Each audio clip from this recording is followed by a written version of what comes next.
I have no fear whatsoever of anybody or anything. The name of the game. It's a plane. Mohammed MIA.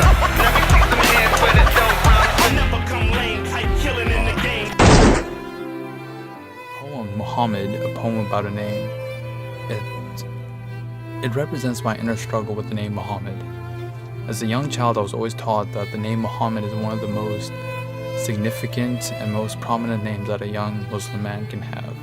A lot of my poems deal with my inner struggle, my inner thoughts. The majority of my poems deal with problems with my name. The name Mohammed, that poem especially, is quite significant to me.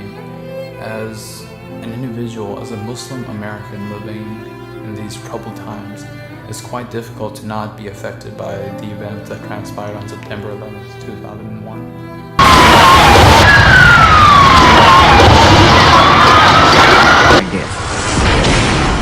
Two hijacked planes being flown deliberately into the World Trade Center. An effort up there, yeah. Now remember, oh my God. Dealing purely in the realm of speculation here as to what may have happened at the World Trade Center. Why is it that upon introduction the name Mohammed conjures explosive images of IEDs in Iraq, apocryphal tales of pedophile prophets of the collapsible structure of the World Trade that sinister September as thousands perished within the embers?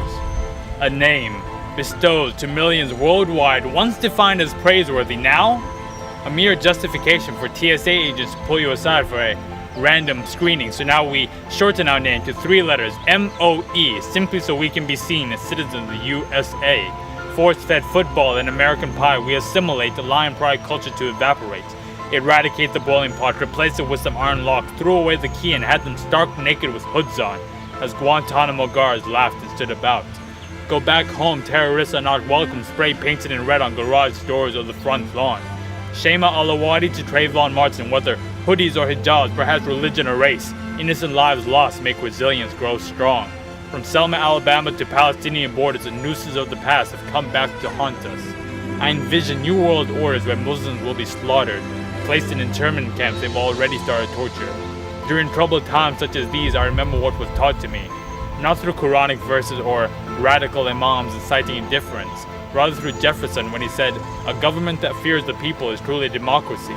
However, we seem closer to Tunisian tyranny, wiretapped phones and surveillance secret eyes emblazoned upon pyramid height. Hidden domestic spies silent within wallets, watching us walk by. Far too many seem content with living a lie, but I'd rather die upon my feet than to live upon my knees. And if the blood of a scholar weighs more than the blood of a martyr, then every time I write, I bleed. And every time I speak, I'm waging war with well-placed words against the injustice of the world. And still I stand, a beacon of hope to the youth, because adults always think we're up to no good. And still I rise, a poetical phoenix breaking free of the shackles of society. I hope to be the brain sparked by Tupac when he said he wouldn't be the one to change the world, but he hoped that he would spark the brain that would. I hope to be the voice, the bearer of the flag, bringing forth a new era. I hope to do all this, and maybe one day you'll think of me when you hear the name Mohammed.